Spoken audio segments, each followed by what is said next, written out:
What's up, ladies and gentlemen? Happy Friday. It's a special edition of Coffee with Colin. Colin Egglesfield here. And this is a special Coffee with Colin edition, day after my birthday. And today we have a couple of beautiful ladies who are going to be chatting with me today. And I'm excited to talk with them because this is the first time I'm going to be having a succubus on the show. I'm still a little not sure what a succubus is. However, some of you may know what a succubus is. We're going to find out. And these two lovely ladies are on the hit TV show Lost Girl. And it's a great show. I have not, unfortunately, seen it. However, I'm so glad that we're going to be on. They're on the show today because I am so curious about what a succubus is. But before we get to these lovely ladies, I just want to say this is again another episode of Coffee with Colin. Thank you for showing up, being here, and well, I just want to say a quick thank you to Miriam Johnson Productions for producing the show, and then also I want to say thank you to Picticular. At the end of the show, we do our Picticular Pick 6, where we ask our guests what their favorite movies are and their movie recommendations are. So it's a great way for you to be able to have new movie recommendations. And I'm because we got two guests today, we're going to be able to find out maybe possibly 12 movies that these lovely ladies are going to be able to recommend to us. And also just want to let you guys know that, again, my Inspire course is in full swing. We have the Inspire retreat coming up on April 16th. So if you guys are looking for an amazing opportunity to just get away, to have an opportunity to rejuvenate and to just reconnect with yourself and with an amazing group of people in Tulum, Mexico, this is going to be a great opportunity just to relax and hang out and again just be able to recuperate and basically find out more about what it is that we want to create for this upcoming year. So with that being said, ladies and gents, let's get to it. So my two guests tonight, they have a podcast and they have been on the show Lost Girl for I think like 5 or 6 seasons now on the CW. And my one of the guests, Rachel Alice Marie Skarsten, she is someone who has been, well, she's been dancing for 12 years at the Royal Academy of Dance, earning her elementary level with distinction in 1999. After an injury, she was forced to give up her dance, which led to her acting. And I'm curious to find out what it was because maybe she would be a perfect candidate for Dancing with the Stars. I don't know, find out what it was that made her get into acting. And then also her co-star Anna Silk was born in Fredericton, New Brunswick, Canada. And she is a director, producer, playwright, educator, and a director of drama at St. Thomas University. These two lovely ladies have been basically working on Lost Girl, and I'm so curious about what it is to be a succubus. So without further ado, ladies and gentlemen, let's bring to the stage Miss Anna Silk and Rachel Skarsten. Hi. Okay, first of all, happy birthday. Yeah, happy birthday. We were both Googling Thank you so much. everything about you the other day and neither of us saw it was your No, birthday. I actually did see that it was your birthday, but then I forgot. Are you Aquarius? I am. Me Don't too. try and butter him up with I a am. star sign now. I'm Aquarius too. Because When's your birthday? January 31st. And we're Oh, close birthdays. okay. So I don't know anything about Aquarius. I just know that I am that. So. what do you mean you don't know much about Aquarius? I don't know anything about star signs. Really? So you don't know, like, Aquarius are dreamers and they're brilliant and No, I know that. yeah. She's like, I know that because that's just me. Yeah, that's just how I lead. Well, Rachel, when were you born? April 23rd. I'm a Taurus. Oh. I'm very much. This actually came up at a dinner I was at last night. All my friends were like, "Yeah, you're a Taurus," I was like, what does that mean? They were like, oh, you love being comfortable, and everything is like you love it or hate it, and you're headstrong. And Love it and hate it. yeah. Well, would you say you're stubborn? Oh yeah, definitely. Yes, I'm also firstborn. My husband's a firstborn, and even he'll say, like, I thought I was stubborn until I met you. Yeah. So sometimes I think it's a great quality in this business. I think it can be a wonderful quality because if you're not stubborn, good luck to you. But sometimes in relationships, it's not the best quality. So I try to. Yeah. Well, Anna, being an Aquarius, I mean, I'm surprised you're not really like aware of like what an Aquarius is or what their qualities are. I'll tell you why. Because in the last exchange you just had, I already realized that I'm actually too much of a dreamer. I think I'm too much of a dreamer, and I like give it over to the universe so much. Yes. But it really works for you. Does it? I think so. Maybe it does. Yeah. It remains to be seen. We have to analyze like a good, well, my entire lifetime really. But I tend to be such a dreamer and like a belief in like energy coming my way. Exactly. That I kind of let it go. Yeah. I'm the same way. Yeah. I'm kind of like, I just kind of like, I put it out there, and if it happens, great. And if not, then it just wasn't meant to be. Yeah. So interesting. I feel like I oftentimes will drive things forward. Like sometimes something will happen for me, and I think I did this on sheer force of will. Like I forced it through because I was like, I want this to happen. And I wish I could be more like you guys. Okay. See, I don't mind what happens. That for me, that's the key. Like you'd mind if your like head fell off. Of course, I would mind getting maimed or but I don't mind. Like, doesn't mean I don't want things, but I accept what will happen, except for horrible things, obviously, to people I love. But anyway. Right, but this is like a interesting point that you both bring up, because Anna, as far as like when it comes to acting, when you say like you do your sheer like will of like making things happen. No, this is her. Rachel. Yes, exactly. Yeah. Or sorry, Rachel. When it comes to like her name is Raw on the thing. I combined our initials, so I can understand the confusion. Yeah. So Rachel, when it comes to like your sheer determination of like making things happen. Yes. Like what does that look like as far as your acting career?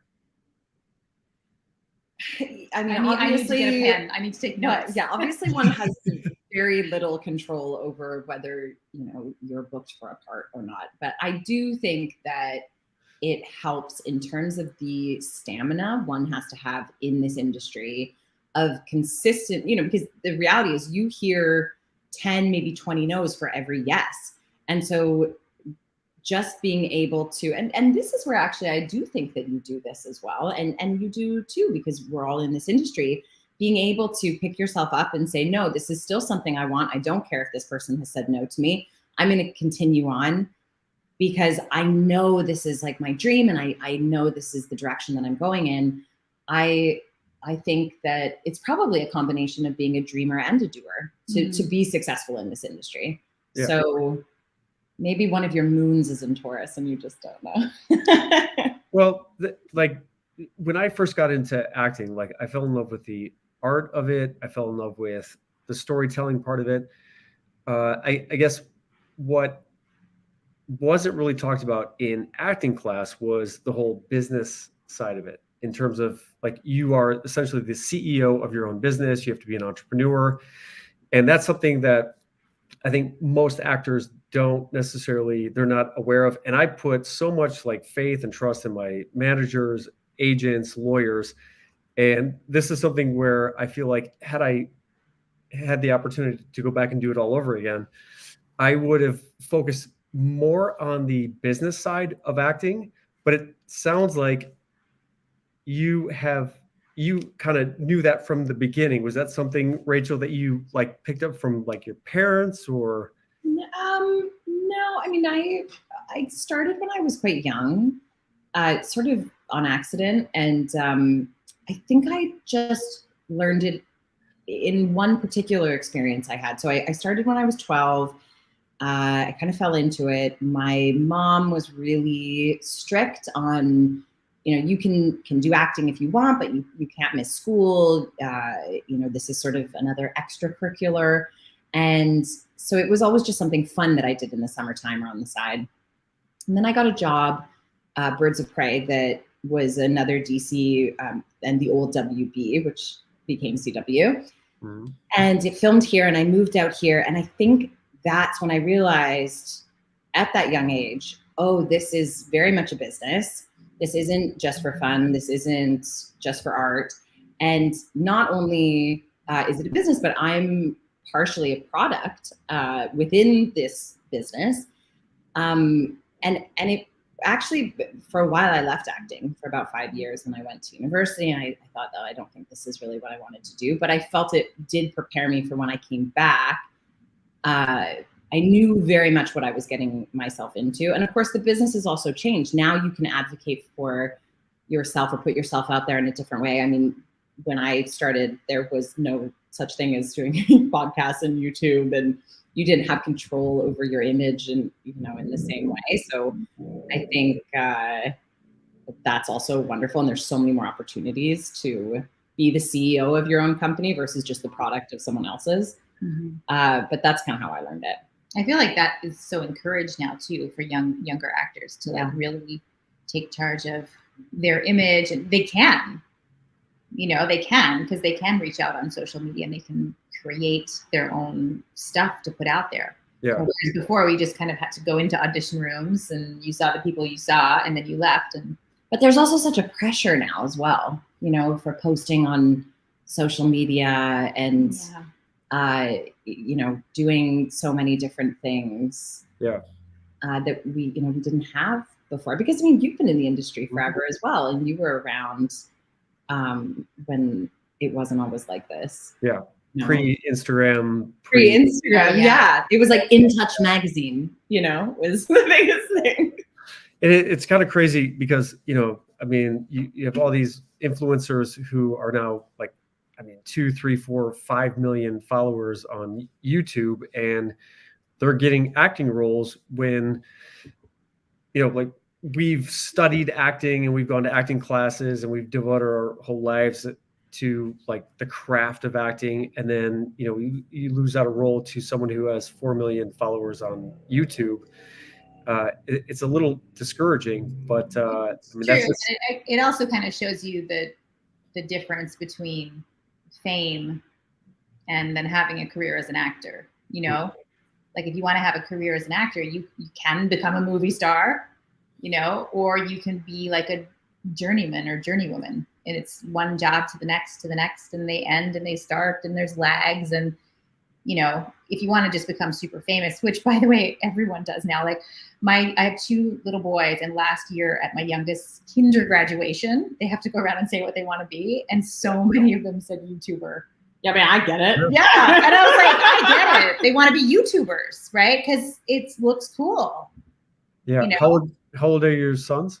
They're almost 7 and almost 10. So old enough to be YouTube stars. They should have their own YouTube channel. No, but they want it desperately.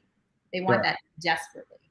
Yeah, well, even when we started the podcast, the Lost Girl Rewatch podcast, they don't really care that Anna's an actor or what she's in. But when one of us mentioned there was a YouTube, they were just like, "There's a YouTube?" Yeah, they're like, "You're on YouTube?" So all of a sudden, Anna's stock went so far up. I know.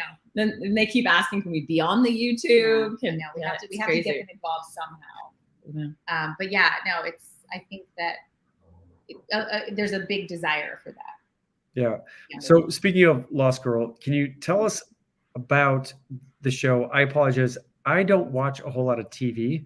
So I have only seen some little clips that I've just watched before, you guys came on here.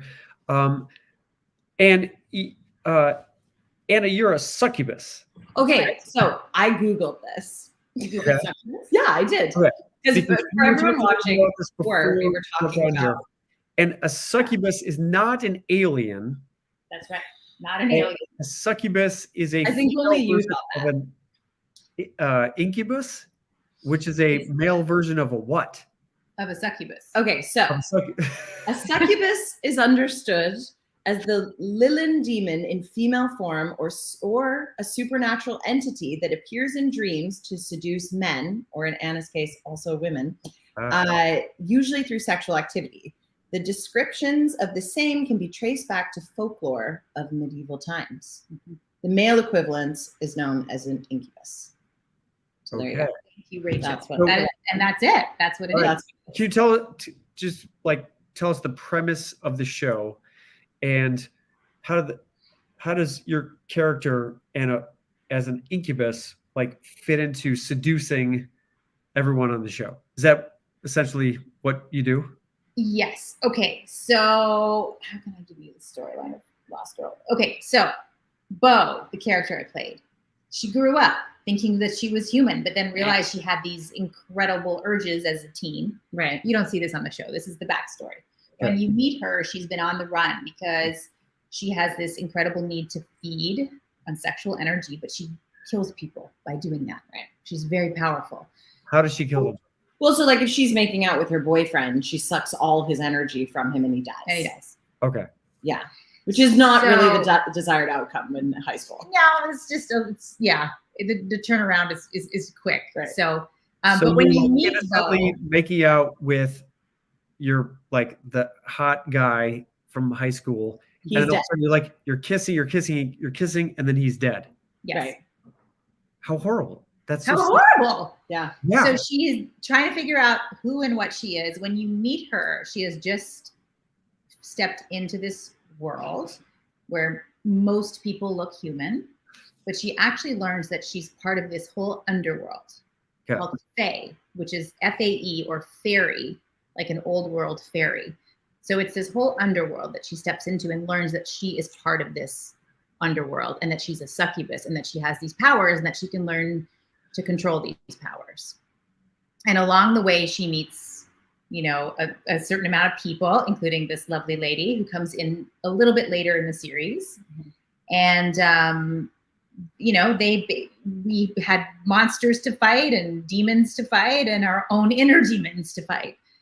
And for Bo, the whole arc of the series is that, her greatest source of shame ultimately becomes her greatest source of power. And that's really it. Oh, that was very nicely said.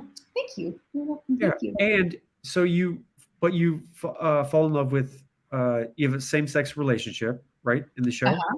So you start to become aware that your sexual attraction to people can end up killing them.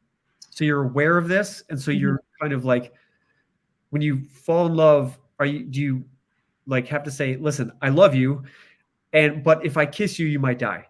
Well, she learns to control it.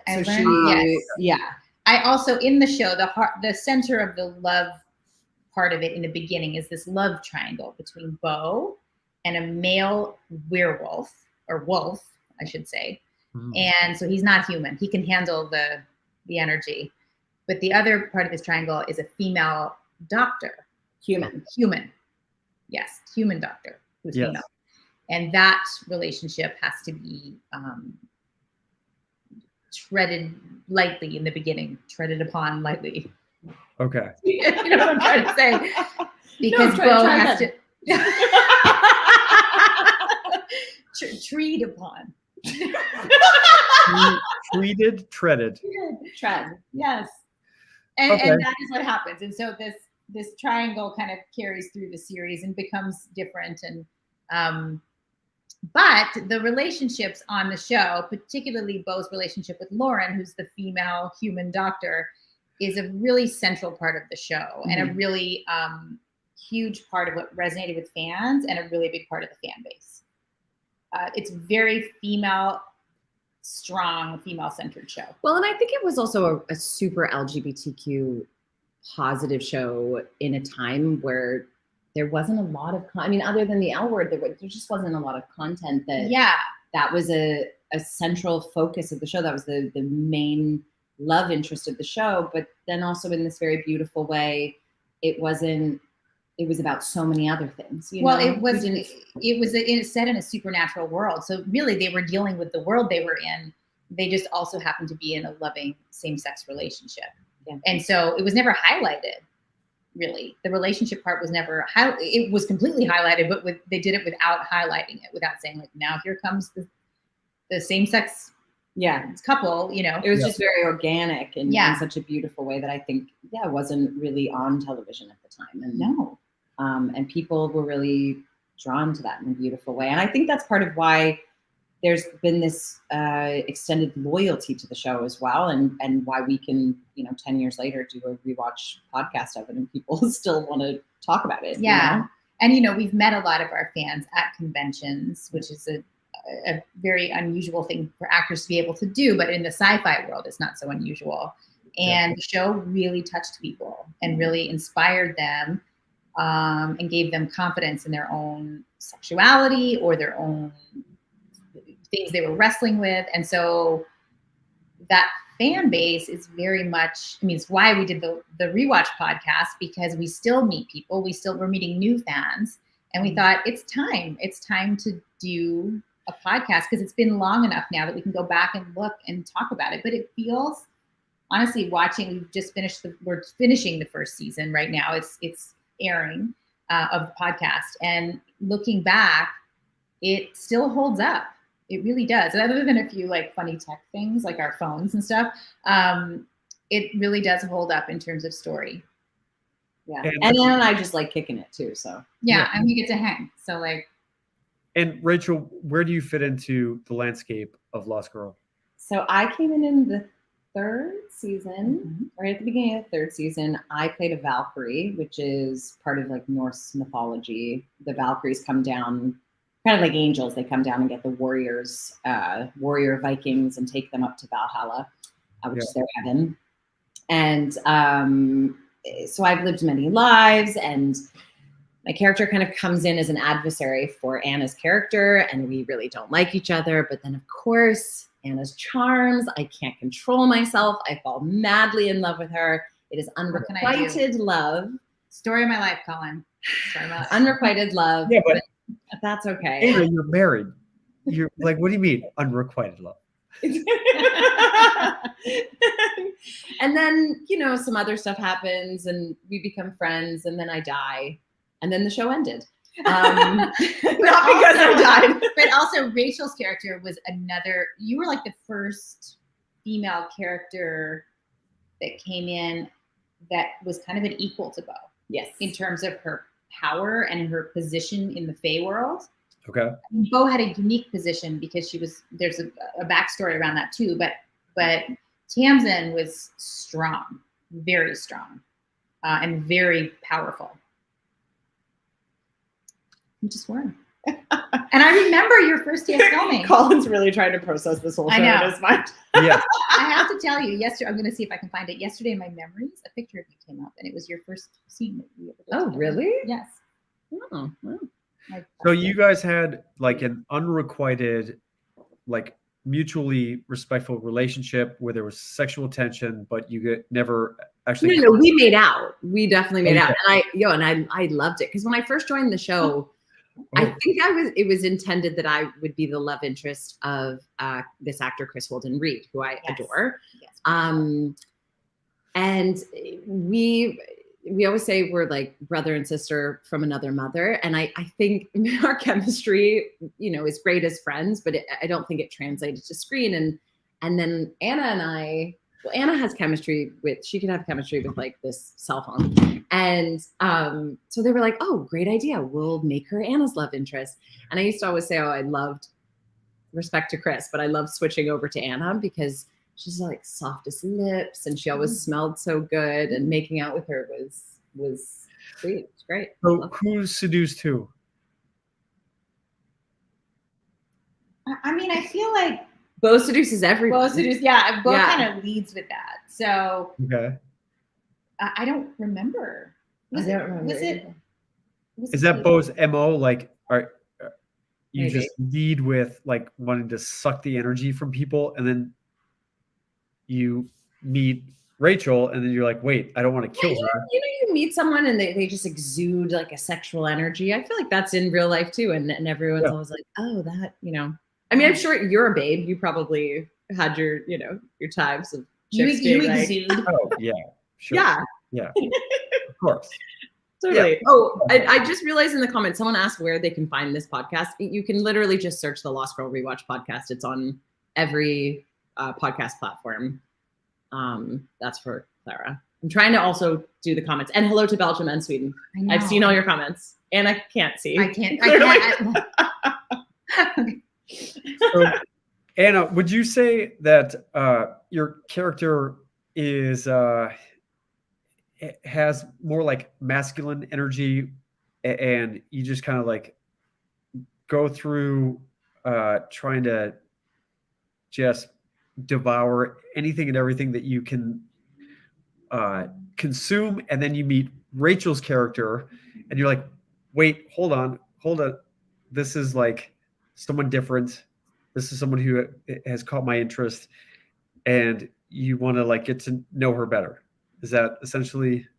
I mean, it's interesting that you say masculine energy, because for me, and I can see why you say that, but for me, it was like the ultimate feminine energy, to be honest. And I remember at one point, there's parts in the series where I could turn into a demon, and I had a demon voice, and they asked me, our amazing sound guy, John, who we have interviewed on the podcast, who we love, he played me a recording of what my demon voice was going to sound like. And he's what like, was it? What Can was you do it? It was like that, which it should be, demon, right? And I said, I love it, but can there be a layer of something feminine in here? It's so masculine. So then, and I don't feel like he layered in a female sound, because I feel like Beau's energy was like deeply feminine. Yeah. Anyway, I'll get off my soapbox on that. What was your question, though? I forget what your question was. I guess my question is, because it seems like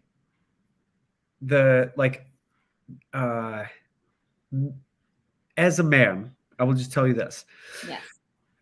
With masculine energy, we obviously, the male energy is all about like hunting and pursuit, and if we feel that a woman is maybe obviously we are attracted to feminine energy. I feel so bad for you right now trying to mansplain.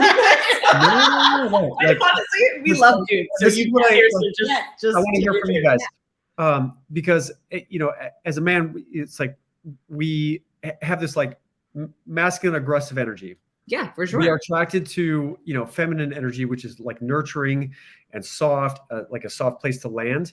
Mm-hmm. However, we need something to like push up against. We like if we feel like a woman is too soft, and we feel like they just kind of go like I knew a woman who was married, and her husband would order food for her at the restaurant.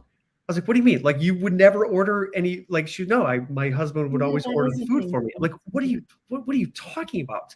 So I guess my question is, and maybe this is for Anna, did you, was it like interesting to explore this type of maybe, and you said it wasn't necessarily masculine energy, but this type of like aggressive, forward type of like pursuing type of character that maybe you wouldn't naturally do as a woman. Does that make sense? I get it. Yeah, and you know what? I have to say, like, I've talked about this show so much over the years. No one's ever asked that question. Yeah, it's a really good question, and I never framed it that way in my own mind. I never saw it that way. I saw it as just a clear pursuit. But so than they can both be masculine and feminine, though. I mean, of course, there are these archetypes of what is masculine energy, what's feminine. But I think we all have that yin yang within us. Yes. Maybe that's the push pull that we like. So you might have more of the traditionally masculine, and your partner has more of the traditionally feminine. Yes. But you also meet an appeal on other levels. Because like I think I'm really aggressive, but matched only by my husband, who's probably more aggressive than me. But I think you also have some maybe more masculine qualities. You probably have some more feminine qualities. It's funny. I remember like in the first season though, like I was in a lot of flat shoes, like flat boots, because I do a lot of fighting. But then I remember feeling like I feel like I can't be sexy in flat boots. Like I need the sway of the heels. Yeah. And then I think, well, do I think I need that because we think that's what makes women sexy, or do I really need to feel my hips moving like this? I don't know, but I got my heels. I'll tell you that. But yeah, it's a really interesting question. It is. So what's the answer? Would you, like, if I were to ask your husbands what they find attractive in each of you, what do you think they would say? Well, it's not that I'm sexy. That's definitely not what my husband would say. I don't feel like I exude. Thank you. It's like tread. I don't feel like I exude like sexuality. Some women, some men. Okay. No, it's like that. No one is ever like, oh, Rachel, she's so sexy. They're always like, oh, Rachel, she's so funny and cool. Like, that's my thing. And actually, one time I did try to seduce my husband, and I thought, oh, I'm gonna dress up in like sexy lingerie because he's French. And I was like, I'm gonna do this. And so I called him upstairs, and I remember I was like standing there, and I don't know why this came out of my mouth, but I was like, ta-da! Ta-da! That may have sealed it right there. Yeah. And he was like, just burst out laughing, and I was like, why are you laughing? Like, look at what's going on here. Yeah. And that's when I realized the sexy is not really my jam, but that's okay. I've got other. No, Rachel, sexy comes in different shades, and like. I don't think ta-da is really a shade. That's not necessarily the sexiest. However, what I'm sure he finds sexy about you, like humor is sexy. It's not about like overtly being like, here it is, and like, here, baby. It's those subtle little things that women do that we find sexy. It is like confidence. It is you just being autonomous, where you just do your own thing, where we know that you don't need us, but you want us. Yeah. And we are attracted to it's like with women too, like neediness is the like passion killer. So as long as you like have your own thing going on, you could be wearing a brown paper bag and we would find it sexy. And this is the thing where I think women feel like they have to like brown paper bag. And like we like honestly, like what we find sexy is women who just like own who they are. Oh, for sure. I think that's and for I think everyone. That's what your husband men too. finds attractive about you. So when you wear all the like whatever, I'm sure he's like, all right, honey, you look like great. But ta-da is like ridiculous. You don't need to. I don't know why need to do the ta-da. Like I was so proud of myself. I think that's why. You had me at lingerie, so just you don't need to say anything. So, but I guess like in terms of like your characters on the show, I just find it interesting where, and this is what I love about acting, where we get to like play these characters and do things that we wouldn't normally do in real life. We get to explore different like aspects of sexuality and who we are. And I guess maybe my question is for you, Anna, in terms of like you playing this character who is like maybe confident, and would you find that you are able to like explore parts of yourself that aren't necessarily like who you naturally are? The sexual part of like Beau's sexuality was the last thing on my mind. I'll be totally honest. It was always the last thing on my mind. So because you can't play a succubus. You play the human part of that, and you can't play sexy because, well. No, Because we all know where that gets you. That is sexy. I would have thought you were very sexy in that sit-down moment. No. But you can't. You can't play that. I have sexual energy. I have to tell you a very fast story about sexual energy because before I was an actor, while I was trying to be an actor, I was a bartender, of course, and I worked in this Irish pub, and there was like sister Irish pubs, like that were owned by the same people, whatever. Okay. And there was this manager at one of the other Irish pubs, and her name was Helen. And everyone was like, "Oh my God, have you met Helen?" And I was like, "No, I haven't met Helen." And like the weeks went by, like, "Have you met Helen yet?" And I was like, "No, I haven't met Helen." And they're like, "Oh, you'll know. You'll know when you meet Helen." And one day I was like, I turned around and this woman walked in. She was like, "Hey, how are you?" And I was like, "Oh my God, you must be Helen." Because like no reason, I just knew that had to be her. She there was like a tidal wave of sexual energy. She had like a rugby shirt on and a ponytail and no makeup. This is what I'm saying. And this is I was like, oh my God, no wonder everyone, male and female, are talking about Helen. She just had this, like she just pulsated with sexual energy. So I did think about Helen sometimes while playing Beau. Okay. But I didn't try to play that because honestly, if I tried, I would fall flat on my face and want to die. So it really became about the person that I was in the scene with. So what would you say if I were to ask your husband, Anna, what he finds attractive about you? What do you think? I don't know. Yes, you do. You must. I feel like even I know what Seth finds attractive about you. Well, he and I met in an acting workshop, and he says that the second I walked in the room, he was like, "I want to marry her. That's amazing. I want to marry." Amazing. Okay, yeah. That's amazing. Like what? That's amazing.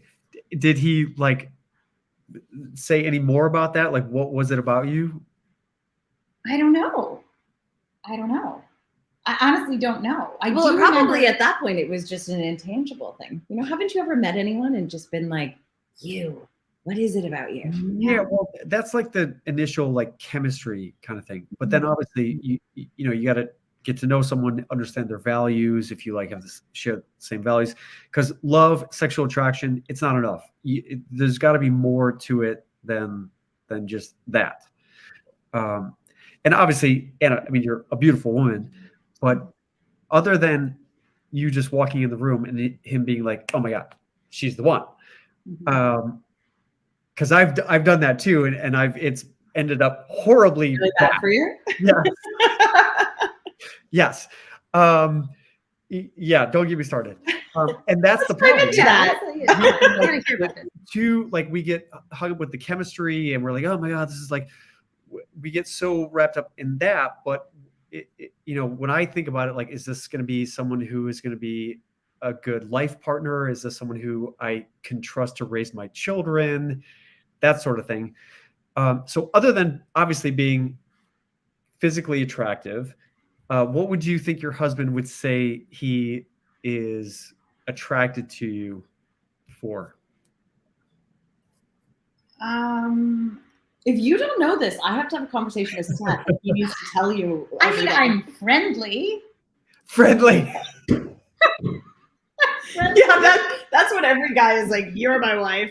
Oh yeah, friendly. Yeah. Here's my wife. She's so friendly. So friendly. I'm so embarrassed that I don't know. Anna, it's because like you're a fucking boss babe. You own your shit. You're confident. You show up. You do your shit. You do things like with acting.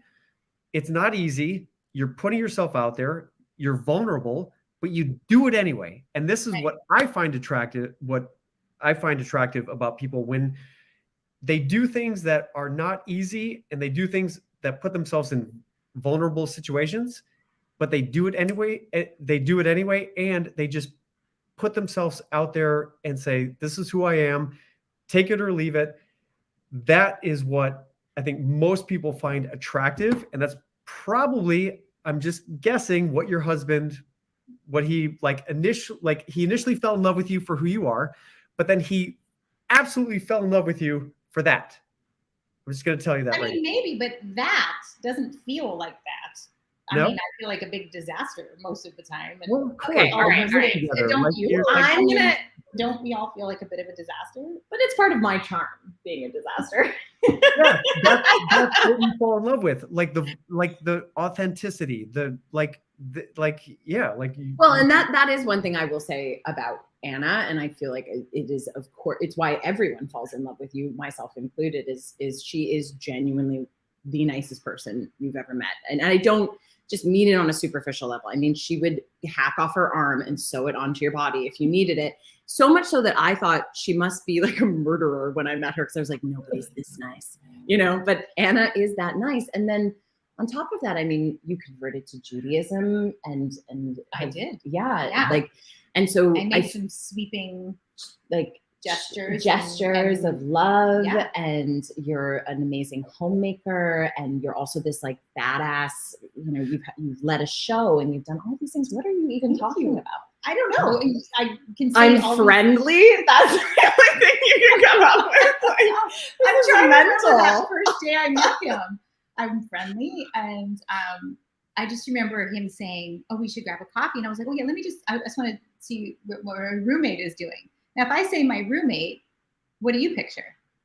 I say I'm going to just go talk to my roommate for a sec. Wait, he asked you for coffee, and you said I have to see what my But I had come there with my roommate, so I just had to check in with my roommate. To your house? No, to the acting workshop. Oh, I see. So see, she's a nice person. She asked her roommate because she doesn't want to ditch anyway, them. but Seth was picturing like another female, like cute actress, but it was my roommate Angelo, who was like this 400-pound dude. Oh. I was like, let me just ask my roommate, and I'm gonna go grab a coffee with Seth. Wait, where's the story going? Nowhere. Okay. I'm remembering the day. When you first laid eyes on Seth, was it love at first sight? No, No. I don't think so. But I saw him up on stage, and I was like, Wow. that guy is so funny. God, he's funny. That's it. Okay. So you fell in love with him after you saw him performing, and Mhm. Well, you guys were friends. We were friends. Yeah. Yeah. We had a solid friendship. Okay, so there's hope for us guys after all. When you're put in the friend zone. Like, we can actually move out of the friend zone. Is that what you're saying? Mm-hmm. Oh my God. Okay, this is so good. All right, You amazing. can move out of the friend zone. Yeah. Okay, what's the best advice you can give to guys to move out of the friend zone? Same advice as the acting business. Just stay in line. Yeah, because for me, you can't really move out of the friend zone. But maybe that's really? where we're different. You can't. Really? No, I don't think I've ever fallen in love with someone after they've been like when they're my friends. Because I grew up with a brother. I love having male friends. I love male energy. And You have a lot some of of male my friends. some of my best friends are guys. Really? And it never. You don't think that they like want more than just friendship? It's funny because I've talked about this a lot with my husband. To be honest, I don't think so. Some of them I've been friends with for over a decade. There's been opportunities if they had wanted to. One of them actually, we did date for a little bit, but very kind of tamely, and quickly realized that was not a good idea and just became friends. But I really am a believer that men and women can be friends. I know that's an unpopular opinion, but I really do think so. And a lot of them now, they're married or they have children. I think that they can be friends. I think you have to have good boundaries put in place. Yeah. Of course. Yeah. I wouldn't just make a new best dude friend and like hang out with him all the time. And I feel alone, like at this point in my one-on-one. life, like if I went out and I came home, like, hey Sam, I have this new friend I'm gonna start seeing. It's Jim, my friend Jim. Like he'd be like, what? Like I don't think could I make a male friend now? Yeah, of course.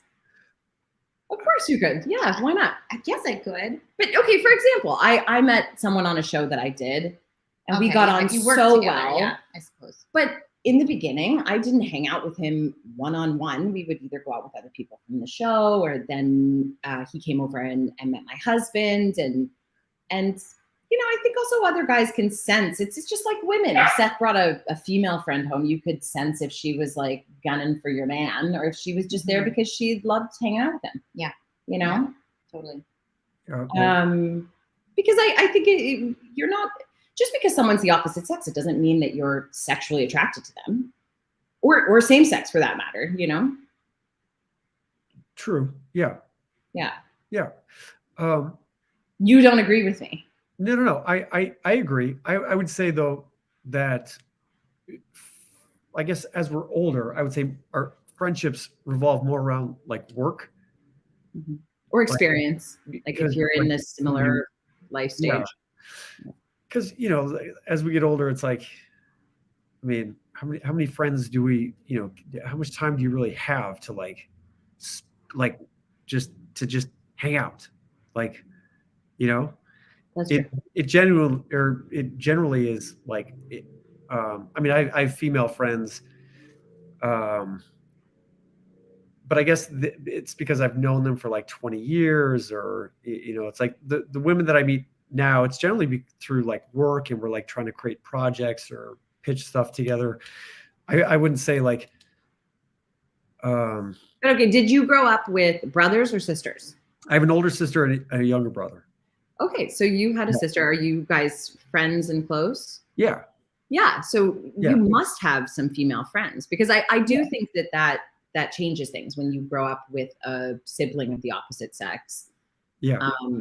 The desire for a friendship with members of the opposite sex is a bit different. And, obviously, hopefully your sibling relationship does include sex. So, you're just used to that kind of other energy. I always just felt like I wanted female friends. And I think it's really important for women to have female friends and men to have male friends. But I always also just craved having that masculine energy, talking about burps and like hockey and stuff like that. I don't know, things that my girlfriends were like, we don't want to talk to you about this. This is weird. I was like, oh, you don't wrestle to solve your problems? Like, what's happening? Like with your husband, do you like burp in front of him and just like act like a guy and like, also we wrestle, which is one of the reasons I love Alex. Yeah. Oh yeah. Yeah. God, Seth and I don't wrestle. Oh yeah. No, it's great. Wrestle. Yeah. Yes. And not in a sexual way at all. Like sometimes they'll be like, you need to get some energy out, don't you? Like, you want to wrestle me? And I'll be like, yeah. We'll just, I'm missing out. Wrestle. Yeah, I think that's I think that's great. I think couples should wrestle. That's Rachel. I think you're onto something. That's so cute. Seriously, like, and it's not sexual. It's more just like I want to. No, it's just like and kind of play, and it's funny, and we laugh, and I don't know. I'm also a touch love language though. So that's all the ways of touch is how I show love. Yeah, probably why I've been like sitting here with Hannah being like, but yeah. I think it's also what we were talking about, masculine, feminine. What was it that made you attracted to your husband when you first met him? I'm sorry, I just have to interject here. Have you seen Rachel's husband? Is he an Adonis? Literally carved by the hand of God. Oh, okay. As was my husband, my sweet dear husband, of course. But I just want to say that there was a one person carving him. Okay. He's a very handsome man. Michelangelo carved your husband, Rachel. Yes, I think that is actually what initially attracted me to him, because we were in a bar. It doesn't hurt to look at him. Yeah, and I just saw him. I mean, come on. There's a lot, like, there's so many good-looking people in this world. It's like blah blah blah. Okay, for sure. No, so this is exactly what happened to me. So I'm in a bar. I see him. I'm like, this is the hottest guy I've ever seen. I need to make out with him, of course, because why not? But I thought, we're in Los Angeles. There's so many good-looking people. Which bar? The Victorian down in Santa Monica, which I'd never been to before, but I'd heard that there was live music there, and I thought, great, let's go. And I'd just come back to LA. I'd finished filming a show, moved into this apartment, and there was no hot water, and it was kind of depressing. So my friend and I were like, let's go out, let's dance. I'll deal with all this stuff in the morning. And so I saw him, went up to him, did my like standard move at the bar where I like casually like back into someone, and then they think that they bumped into me. Yeah. But he's the beginning of the ta-da. Yeah. Hey, that move works 100% of the time. Ta-da has an 0-for-1 record. Yeah. But the bump has 100%. Yeah. Wait, yeah. Is he an actor, by the way? No, he's a scientist and has his PhD in AI from Stanford. He's like completely. All right, so if I tried to Google him, would he show up? Yes, you can. You can Google it. You can just Google me, I think, and then it says who I'm married to. He's gonna die. He's gonna kill me. What's his name? His name's Alexander Robiquet. Alex. So anyway, so I bump into him. We kiss, and then I leave the bar, and I'm like, bye-bye, live your life. And my girlfriend who had been there had actually had a conversation with him and given him my phone number. And then wait, he didn't ask for your number? I mean, maybe, I don't remember. I was like a hurricane that night. I was just no, I don't think he asked for my number. Maybe he did. I told him he was in love with me that night. Like, I have no idea what was going on. And he but he really pursued me after that. That's him, yeah. Oh. And so it's funny because what you were talking about sort of being the aggressor, but then men wanting, like, I was definitely the aggressor is sort of at the start of it for that first evening. But then absolutely Alex, pursued me and wore me down, as I like to say. But he's wonderful. So what would you say is, for our male listeners out there, what would you say is something, or like some of the things that he did that won you over, that you found attractive, that you could share with us? But what's so funny is that there were things that he did that I thought were like so bizarre. I remember he would because he was up in Palo Alto at Stanford, and he would drive down to Los Angeles, and he had done a stint at UCLA. So he knew a lot of guys that he played rugby with. So he would stay with them, but he'd just show up on my doorstep and have all these like dates planned. And then he'd leave and he'd send me these really intense songs and be like, I thought about you when I was listening to this. And I'd get the song and I'd be like, what is this guy? Like, this guy is so weird. And like, he was just relentless. I remember he gave me The Little Prince, and in it, he was like, love Alex. And I was like, what? I've known you for 2 minutes. Like, this is insane. But I think there was something about being courted. And how authentically himself he was. He asked me if I wanted to have children on our second date. Like, he didn't filter or play any games or anything like that. And I think in the beginning I was like, this is really bizarre, but now it's one of the things that I absolutely love about him, because he's just so wholly and completely himself. I never. You didn't think he was coming across too strong or too aggressive? Yes, of course I did, but I couldn't get away from him. He just like kept showing up, That was really, it became quite, it sounds a little stalkery, but it became quite charming, actually. You fell in love with your stalker. I fell in love with my stalker. Okay. There's something wonderful about being courted, though.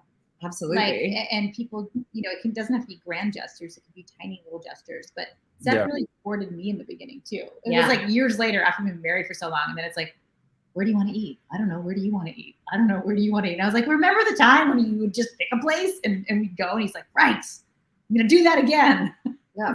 But Alex will still do that. He'll still dress up and do his hair and the way that he did when we were first dating. If we go for like a dinner date now, like, and it could be to Chipotle, and he'd be like, why are you dressing up like that? And he'll be like, well, because I always have to woo you. Like, just because we're married, he's not wrong. No, it's blown my mind, and it's actually really changed how I approach things too. Like, now I'll dress up, and it's not about, look, we're married. He loves me even when I'm a swamp donkey, but like, it's just that the putting in the effort, the taking the time. It shows that it matters to you. 100%. Right. So like, even when you get the night you guys came here, you both looked, you always look nice, but like, it shows people that what you're about to do with them matters to you as well. And, Yeah. you know, You put in the effort because you love them. Yeah. Totally. So that being said, you know, I do some personal coaching, and because when I first started acting, I loved playing these different characters, but as soon as I went into like auditions, you know, put me in a room with like casting directors, producers, I just would like freeze up, and I just like the nervousness about like being judged and that sort of thing, all that came up. So I started going to like asking my acting teachers and therapists and that sort of thing. And what I realized was that there was things about me that I wasn't, I guess I wasn't comfortable about myself, or I wasn't like, I just felt like I wasn't comfortable sharing who I really was, because I never really had the opportunity to do that. And what I loved about acting class was that, as we were talking about earlier, you have to be vulnerable. You just have to be able to be comfortable enough to just show who you are, like just essentially be naked in front of like complete strangers. And that was very difficult for me when I first started acting, but eventually it became so freeing, because it, you know, it's like, it's one of these things where when you can just show up and be yourself and you don't have to hide anything, it's such a freeing experience. And you're like, yeah, this is who I am, take it or leave it. But it took me a while to get to that place. But also, in order to like book these roles, you have to, you know, I don't know if it was the same for you guys, where, you know, you study acting, you study this technique so that you become someone who is proficient in being able to portray these characters when we're going into these auditions. Do you feel that you guys had to work to get to be able to book these jobs, or do you feel like acting just came naturally to you? Is this something that you like, you just innately were like, I'm totally comfortable being in front of people? And mine is a short answer, because I was a child actor, and I think it's different when you start as a child, because you're not self-conscious. You know, you put on plays and make believe all the time with your friends, and that's a really normal thing to do. Yeah. So the transition, and I also went to a special school for the arts. I knew a lot of actor kids. We did dance, and, you know, so that sort of performative quality, it was just second nature. So I never thought it was weird to go into a room and just randomly start crying in front of people that you didn't know, or yelling, or things like that. So I think I got lucky in that sense. Yeah, and you actually were the embodiment and personification of what I thought the business should be. And it wasn't until I met you, because, you know, when you start, so I started later, and I was deeply insecure about it, and deeply insecure about lots of things. And yeah, we're actually very opposite. Any minute now, I'll figure it out. But people would always say like, oh, you need a thick skin, you need a thick skin, you need a thick skin. And I would always think, yeah, okay, like, let me figure out what that means. But I actually don't believe that. I think you need a very open heart and a very clear understanding of the business. I think that's the difference. And that's what you had. You come in with so much vulnerability and openness, but you understand the business so quickly that it's not, you know, how do you get the confidence? You won't. Like, I'll never have the confidence. I can guarantee if I live to be 105, say, I won't ever have the confidence I think I need to be an actor. But I've just let that go. what was your audition like for Lost Girl? Well, it was like any other audition, really. In terms of putting myself on tape, I loved the part, and then I did have to go into the room to test. And I will learn that. Sorry, go ahead. How many people were in the room? Oh, I don't know.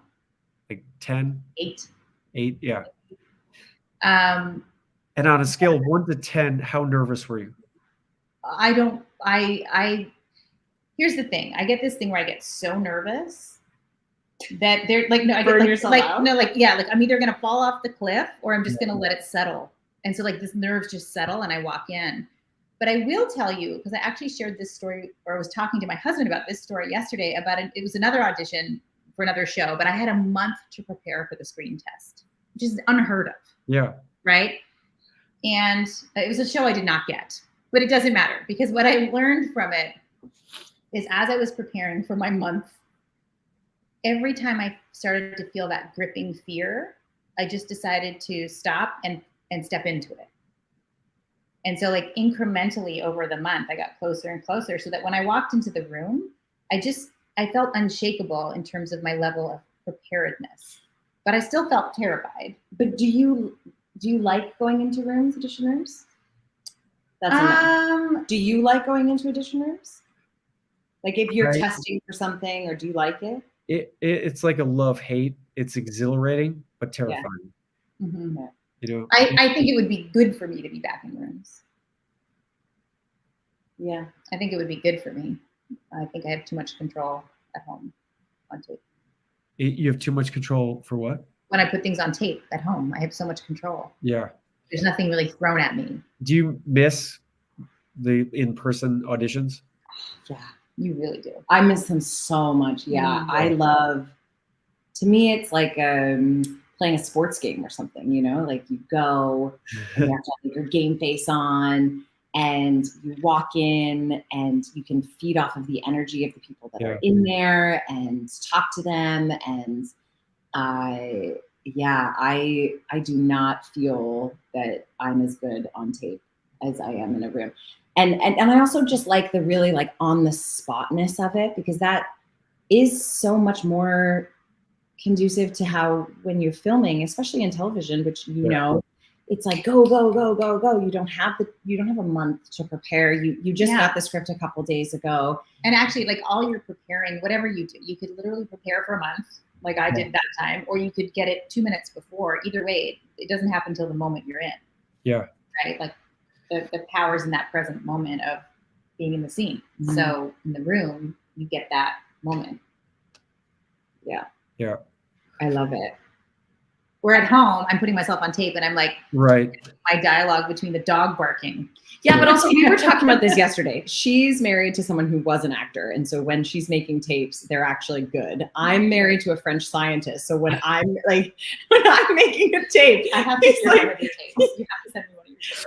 I will send you one of my tapes because my agents, I said this for Dana yesterday, they sent me a message and they were like, yeah, this tape is great, but who's that Yahoo reading with you? And Alex was like, Yahoo? What?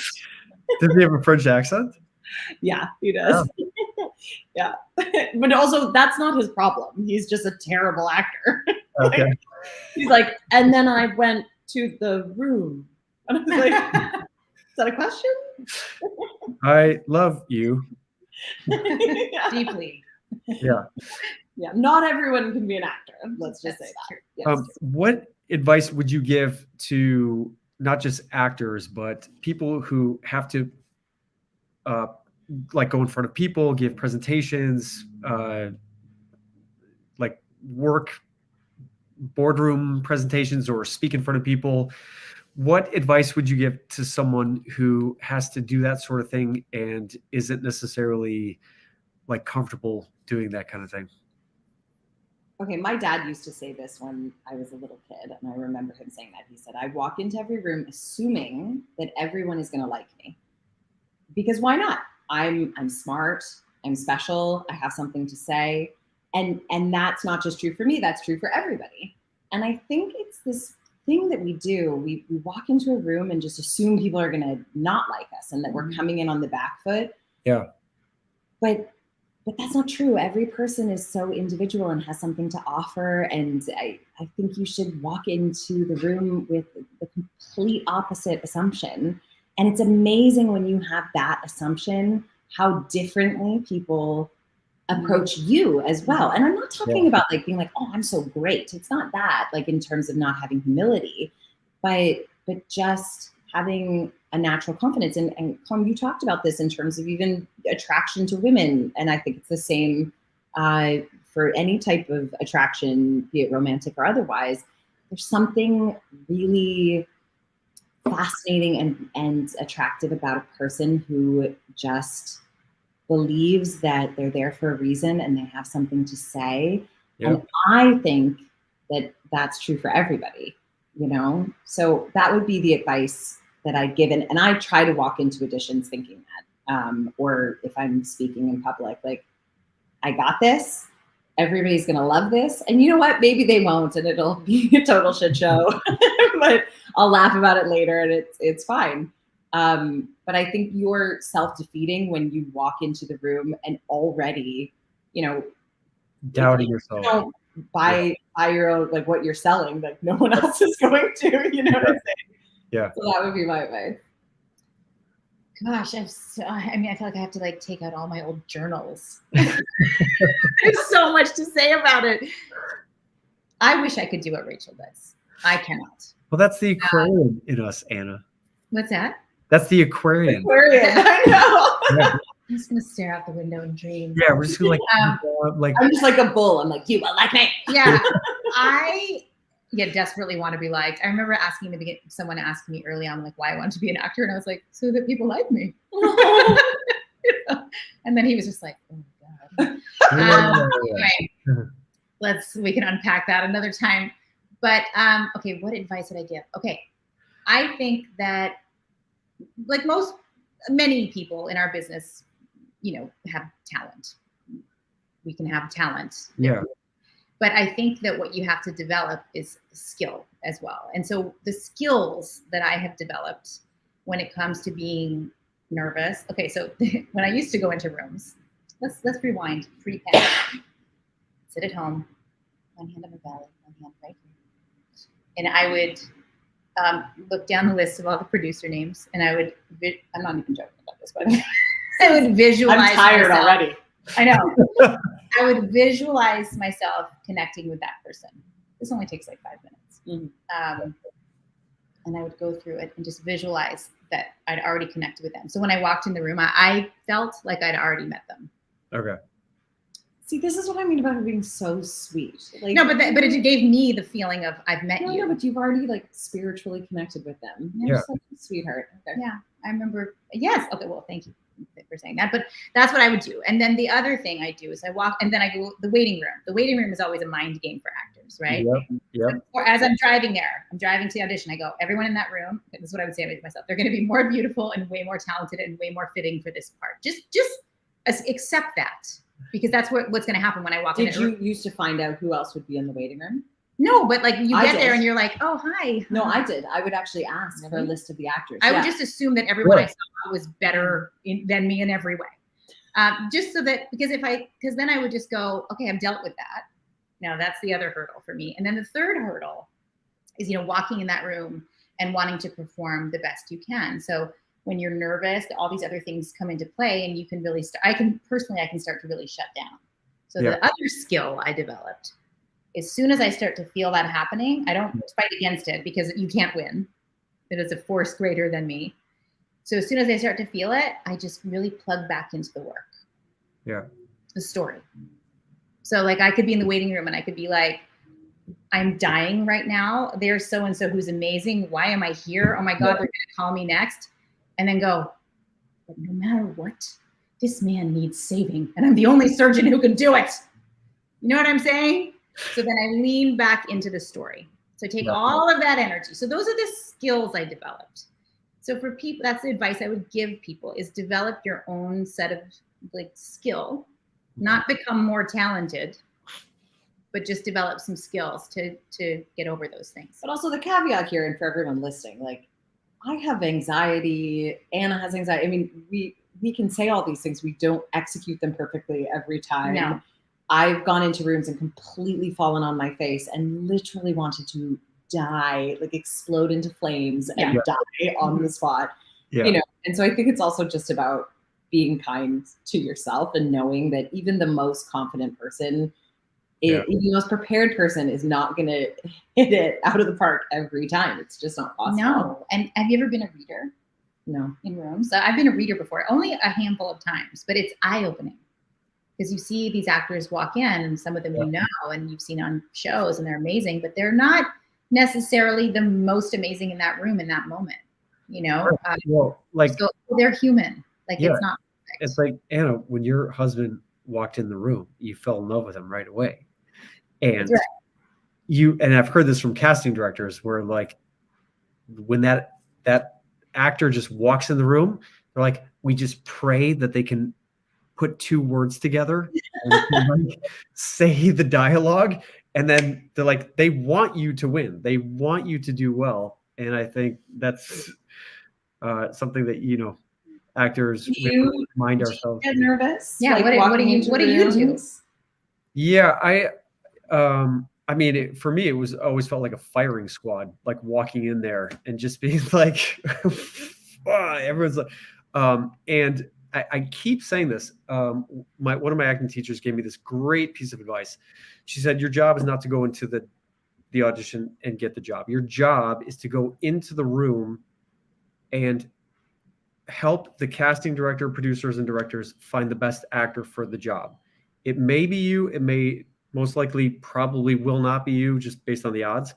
But if you just go into that room, just giving the gift of what you have, your talent, like when you give a gift, you just give it unconditionally and then you walk out and you don't expect anything in return. And as soon as I did that little like mind switch, I was like, it just helped because instead of going in the room like, oh, I hope they like me, I hope I get this job, it was like, here, this is I'm here to help you guys. And it just really helped me get out of my own head. It helped me get out of my own way. And then when I mean, obviously when we see the billboards on Sunset Boulevard and we're like, fuck, I auditioned for that one and didn't get that. Okay. Fucking audition for it. But it flipped to, I helped cast that guy for that role. I helped cast that guy for that role. So in the grand scheme of everything, I just feel like, I helped contribute to casting that role, even though I didn't get the job. I actually can see the Aquarius connection here. Colin, if we were a couple, we would never get anything done. But boy, we'd be happy.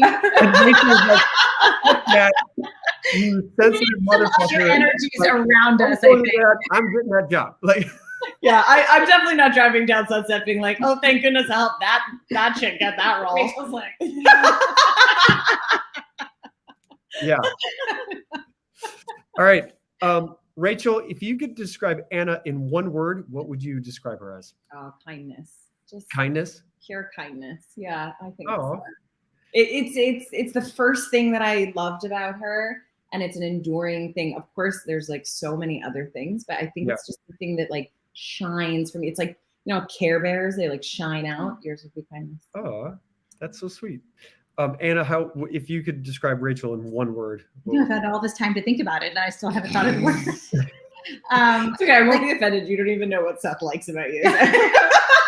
She's just radiant. Radiant. Yeah. What is something, Rachel, what is something about Anna that most people don't know? Ooh, I mean, Anna is a fairly open book, but yeah, she doesn't like hot dogs. Oh. And she's like a cat, dog, animal lady. Like you come to her house and it's like, I'm still discovering animals that live here. It's like the other day you made me a video. There's a cat going around. I was like, oh, who's that cat? No one ever knows who that cat is. They're like, you have another cat? And you're like, yeah, that's Holly. Yeah, oh, Anna, you are. There you go. An Aquarian. I'm same thing. Like, oh, like, yeah, okay, I'll take it in. I'll like. Yeah. That's it. And Anna, what is something about Rachel that most people don't know? Most people don't know. You hate mayo. Oh, I hate mayonnaise. Oh, mayonnaise? Mayonnaise. Oh, yeah. Really? I tell And- people I'm allergic to it because I hate it so much, Yeah. and they don't take me seriously. And then mayo ends up on your sandwich, and I don't understand mayo. I'll eat anything except mayo. What about vegan? Really? eggs? No, No, I ew, know. I'm the ugh. same. I don't like it either, but I would take that over a hot Oh, dog. and people say this to me, they're like, "Oh, but you haven't had like homemade mayonnaise," and I'm like, Oh, no, "Shut that's up, even no." worse. Yeah. Oh god. Yeah, mayo. Do you guys, Yeah. are you a fan of poutine? Oh yeah, obviously. I mean, well, but we're Canadian. Yeah. Yeah. Don't you dare say that you're not. For a lot of people out there, they probably don't know what poutine. I didn't know what it was until I did a Hallmark movie in Vancouver. Yes. And did you ever stay at the Slutton? Oh yeah, everyone knows this letter. Yeah. Wait, the Sutton Hotel, but Oh. the nickname is the Is Slut. this Slutton because all the actors stay there, and you know, Tom Yeah. and actors are sluts. So So I discovered poutine. Is it the poutine, but unfortunately, you discovered it in Vancouver because it's really from Quebec. Yeah. okay. And so Quebec and kind of Ontario have like really good poutine. I'd say it dilutes by the time you get that far The further west, west, and you it's were pretty not far as west. good. Yeah. How did But they it's essentially like fries with cheese curds that are very specific to Quebec and Canada, and perhaps Wisconsin, and gravy. But the gravy is like a beef gravy. It's a beef gravy, and it like melts the cheese, and Yeah. it's so good. Yeah, they're very like amazing. Yeah. Phenomenal. All right, ladies. We are now entering into the part of the show brought to you by Picticular. Do you guys know what Picticular is? No. Oh my God! Like, where have you guys been? I know. Well, we really live under rocks. I mean, Yeah. Picticular is like only like the coolest movie watching app where you can like swipe left, right, and it recommends movies that you might want to watch, and then you can cool. share them with your friends. It's like totally cool. Okay, cool. Hit us. All right. So this is brought to you by Picticular, and the 6 questions that I'm going to ask you, ladies, is the Picticular Pick 6. The first question is, Can you what say is that 3 times fast? Picticular Pick 6? Picticular Pick 6. Picticular Pick 6. Oh wow. Okay. Red leather, yellow leather, red leather, yellow leather, red leather, yellow leather. Unique New York. Oh, unique New York. Yeah, that's First question is, what is your favorite movie of all time? The Breakfast Club. Oh my gosh, amazing. You Amazing. guys should really be friends, honestly. I swear to God. Yeah. It's good. I swear to God. Yeah. Anna, you're my new best friend. Mine is Mrs. Doubtfire. Oh, Mrs. Doubtfire. I know. It's like it was my family movie. My brother and I can recite every single line. I just loved it. It's so sentimental. Love it. Anna, who's your favorite character in the Breakfast Club?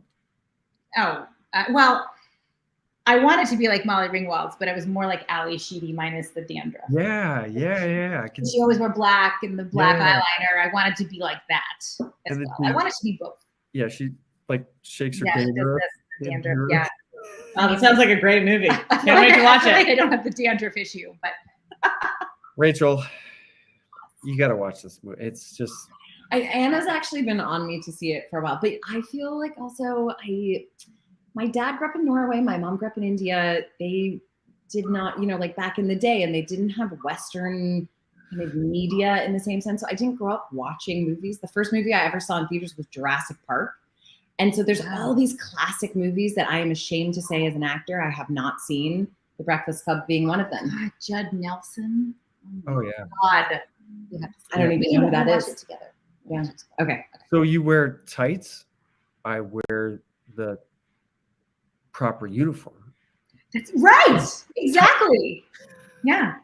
Yeah. And then the other guy who he has a fake ID so he can vote. There's so many good characters in that. I have no idea what's going on here. Rachel, you have to watch this movie. It's amazing. Okay. Well, I have to just to be in this club. Like, I don't know what. The bull, you get the horns. Exactly. Oh, and the guy who played the janitor was on Lost Girl. Wait, what? Yes. The guy who No. played Breakfast Club. Yeah, he was so cool. He was so cool. And I He was just so cool. Oh my God. Yes. Shit. You are so cute. Amazing. Take it out right now. Okay. What was your favorite movie growing up as a kid? Grease. Oh, I guess this is the same answer for me, Mrs. Doubtfire. Or Jurassic Park. I loved, and hey, I think that movie holds up. Well, it's great that you've seen 2 movies in your life, Rachel. You should probably get out a little more. Anna, what was your favorite movie growing up? I think Grease. Grease. Yeah. I watched it like a million times. Amazing. What was your favorite movie growing up? Star Wars. Oh. Yeah. Like the first OG one. Yeah. the OG 1978, like the real Star Wars. Yeah, absolutely. And Han Solo. I mean, how can you not like Han Solo? Like, wanted to be Han Solo. What is your favorite comedy? Like straight comedy. Mrs. Doubtfire. The one part that was The Breakfast Club. My favorite comedy.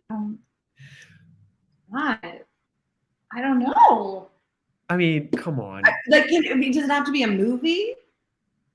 Well, preferably. There's also so many funny shows. I just actually saw The Office for the first time ever, and that's very, very funny. It is funny. Did you ever see the English version with Ricky Gervais? No, but Ricky Gervais. Oh, have you seen Afterlife? Yes. And you wanted to cry every time? Oh, I loved it. I know, every time.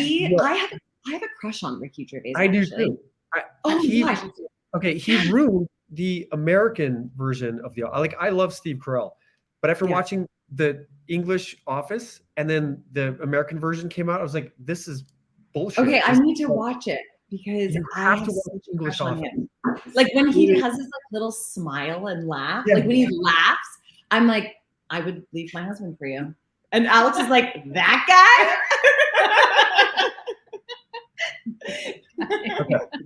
Okay. Well, all right. I guess we'll take The Office. How about you, Anna? What is your favorite movie or comedy of all time? I can't think of one. I didn't watch comedy. But that's my favorite comedy of all time. My favorite comedy of all time is I Love Lucy. That's what I grew up on. And Lucille Ball's I Love Lucy. So Lucille Ball's comedic timing is hands down my favorite, and something that's been an inspiration for me throughout my career. I mean, the walls, like the barriers that she broke down and just who she was as a woman, I think is so incredible. But her comedy, I mean, because women just didn't do comedy like that back then, that physical comedy. To me, that's like, so it would be I Love Lucy, hands down. I can't think of a comedy, like not a single one. I like Amy Schumer and I like her movies. They make me laugh. Okay, let's move on.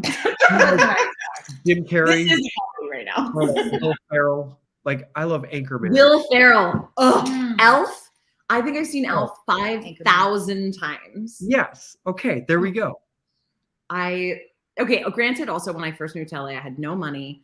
And I would steal internet from my neighbor, but I did have a DVD player on my computer, and someone had given me Elf, and it was the only movie that I had. And so I would just watch it. That's why I've seen it 500 times, because I just watch it every single night. I've never seen Elf.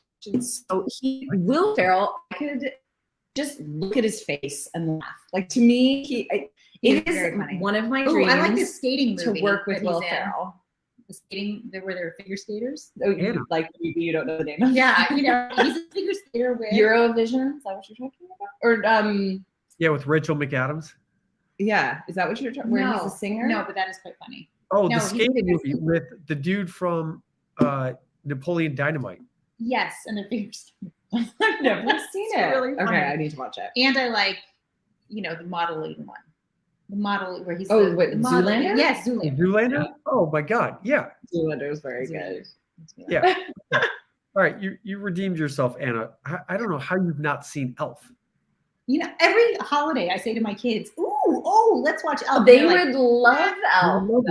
I know. They can't, for some reason, it's not a good. Okay, what is your favorite romantic comedy besides Something Borrowed? I've never seen that one. I do. I love Love Actually. Oh, I love Love Actually as well. Great. Yes. I mean, that's a cliche answer. But Notting Hill. Such a good movie. Hill. Yeah, love any like 90s rom. That's my jam. I actually recently went through a phase of like rewatching all of those old 90s rom-coms. Yeah. With what I feel was sort of the last age of the movie star, you know, and it also, they're all done on film, which is ethereal quality when you're watching them. That we just don't have now, because you're like, oh, look at that zit on someone's face, because it's like so HD, you know? Like, I didn't want to see that. But, I know it's weird when they show those old movies in what's it called? You help me. I have no tech skill at all. HD. Right. And it looks like you filmed it with your camcorder. Mm-hmm. Like it's like that. Everyone's moving weird, and you're like, why does Julia Roberts look like a normal person? This is wrong. Anyway. Have you ever watched any movies with like Paul Newman and Montgomery Clift and I mean yes. I can't name them necessarily, but yes. It's incredible. It's a hard no for me, but that's not surprising because I just have seen no movies. How about Mrs. Doubtfire and Jurassic Park? My movie education really started in like 93. Yeah. Did it happen 93 and after? Is he the dinosaur? Like Cary Grant. I mean, ladies, there's a whole untapped library that you need to delve into. Mm-hmm. Okay. Who is your favorite male actor or male character in a movie? I love Dustin Hoffman. Oh, Anything he does. yes. He has so much heart with everything he does. Have you seen Tootsie? Oh yeah, it's so great. Amazing. I actually just watched that again. And all those acting when he's teaching, they were all like, they brought in a real good class, and he really tried to teach. Yeah. Yeah. I just think he's so wonderful to watch. He's phenomenal. So full. Yeah. Rachel's looking at you like, who the fuck is that? No. I'm agreeing with her because I think that you're imagining him playing Mrs. Doubtfire. No, but it's actually kind of one of the reasons I really used to love Robin Williams as well, because there's, obviously he was known for his comedy, but there was this intense vulnerability in everything that he did. Yeah. I think it's not so much for me. I mean, it's not to be a cop-out answer, but watching, especially some of the male actors at that time, like there was just such a craft in what they did, but such a vulnerability. Now I think a lot of movies, also, unless you're getting into more indie stream of movies, it's like these big like superhero movies and so large, and rather than just these beautiful character studies of, of real people and the complications of what it means to be in relationship in any form, and they just did it so beautifully. I was just rewatching Kramer versus Kramer, and I was like, this movie is so good. It's really essentially about not a lot, but it's so true to life, and so yeah. I'll go with Dustin. Let's stick with Dustin. I just watched White Noise. Have you guys seen that? It's with Adam Driver and Greta Gerwig. I mean, they're both phenomenal. Yeah. You guys should watch it. It is kind of bizarre and obscure, but just they're married, and it's just like they have kids, and then there's like a pandemic thing that happens, and it's totally in line with like what you're talking about, like just this kind of normal family who just like they just do what normal families do, and they have to deal with this pandemic, and then she's in love with someone. Like it's totally in line. Like they don't make these kinds of movies anymore, and you're watching it and you're like, how the fuck did this get made? Because this seems like it was from like 1977. It is. For sure. You have to watch this. White Noise. I actually saw Adam Driver asked recently, like on a panel or something, so like, what did you prepare?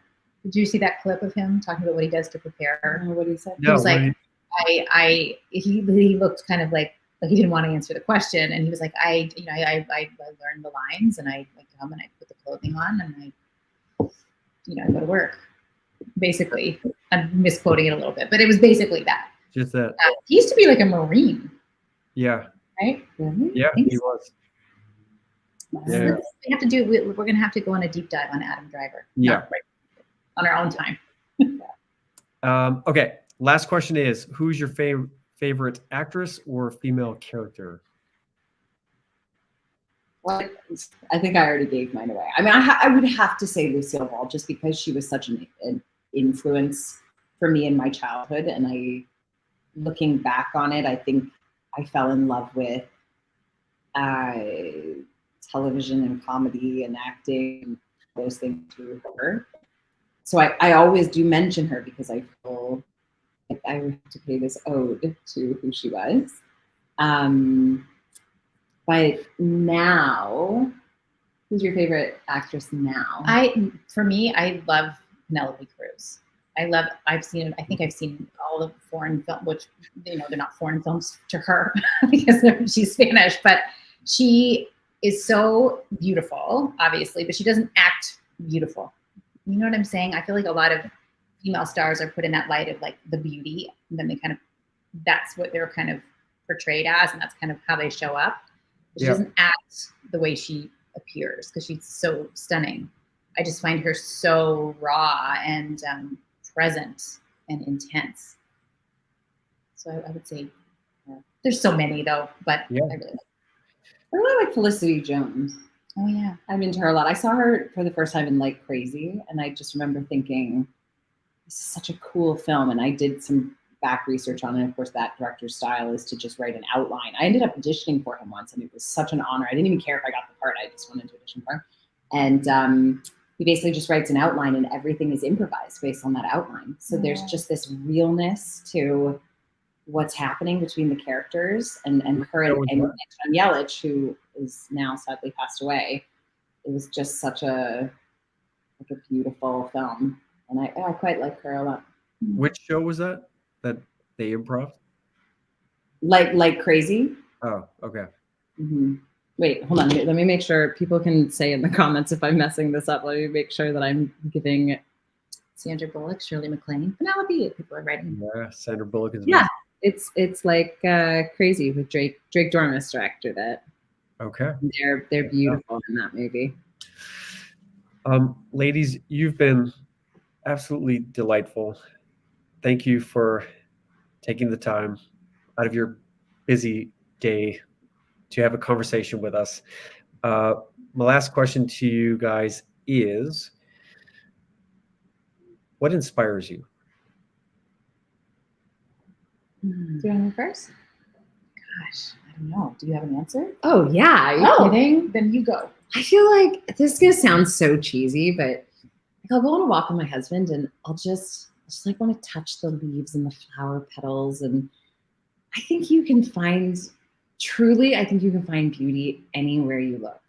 Like, we live in such a magnificent world, and of course there's horrendous things that happen, and there's so much pain and suffering, but there's also so much beauty. Like every time the sun comes up and the way the sky's illuminated, and just how even watching like little ants. I sound so lame right now, but like watching little ants, and like they're just doing what they're doing, they're like, it's incredible. Like I don't think anyone ever needs to look further than 2 feet in front of them to be inspired by also just how small we are in the grand scheme of things.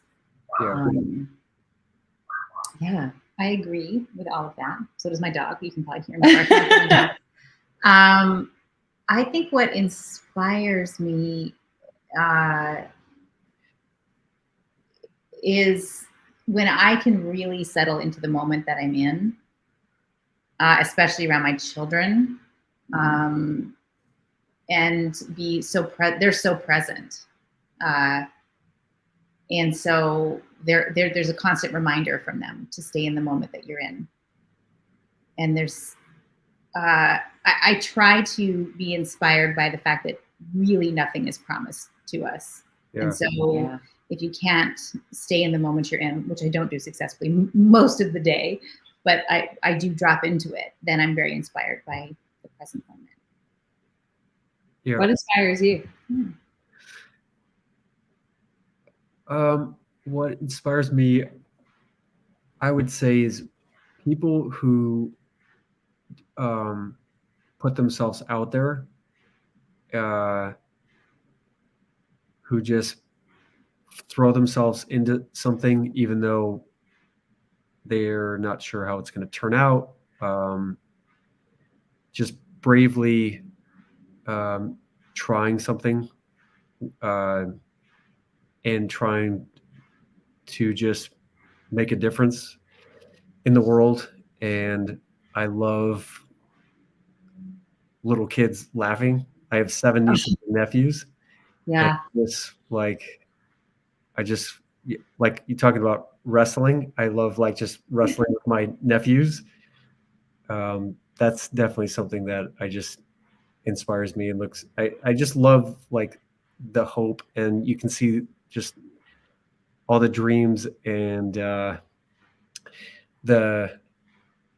hope in their eyes about, like, what they want to do with their life, and that's, Totally. And we lose that as we get older, and we shouldn't, because like every day is a new day, and you can always discover something else and do something else. And I always used to say, I felt like my friends, like, they just died at 30. It's like they just got to 30, they died. They like gave up, you know? Yeah. I don't think it has to be like that at all. You see people in their 50s, 60s, 70s discovering something new. And it's, the possibility in that.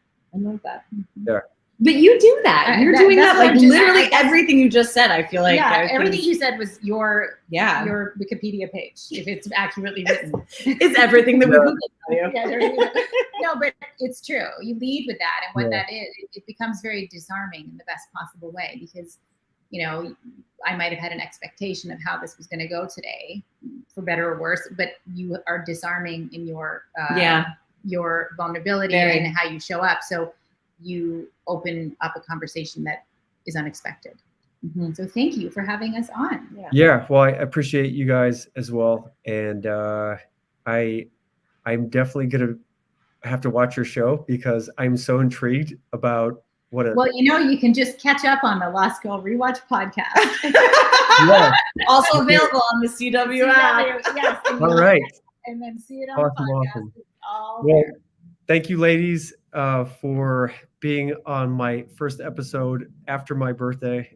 I appreciate it. Yay! I mean, the new year of your life. It's so exciting. Yeah. Love it. And Anna, you know, you fellow Aquarian, like, hey, I feel like, you know, we're bonded. And Rachel, love you too. Taurus, she's got it. You know, we need her. Yeah. We do. All right. Well, have a great weekend, and wish you guys all the best with. By the way, do you guys have any upcoming projects that we can, like, see you guys in? Do you have anything coming up, or? You're looking at. Well, we're both. Yeah. One of the things we both wanted to do that we ended up doing separately, and it's I'm putting it out there because I'm big on saying things. And then I feel like that's part of the force that helps it happen, if that makes sense. Like, because then I put it out there and I said it, so I better make it happen or egg on the face. But we both wanted to get into producing. So we're both doing that. And I'm super excited about a project Fantoma that I have coming up that I'm not acting in at all. Yeah, so there's that. And Anna is also working on the show. But no, right now, nothing acting wise for us. I just did a Hallmark film with your last guest, Dan Gionette, who is amazing. Oh, he's awesome. Love that dude. So, but yeah, and Anna's got 900 animals and 2 kids. So she's busy. I'm busy. But I'm trying to develop a show with a friend of mine who's writing it. And it's actually very funny. Excited about it. Yeah. Awesome. Well, I wish you guys the best with it, and thank you again for being here. And I hopefully our paths will cross again soon. I think they will. All right. Sounds good. Thank you, Colin. All right, guys. Thanks for being here. Bye, guys. Thank you, everyone, for watching. Thank you. Take care. All right, everyone. Thanks so much for being here again on this special episode of Coffee with Colin on Friday. Totally delightful speaking with these ladies, and yeah, definitely gonna have to check out their show. And wish you guys a great weekend.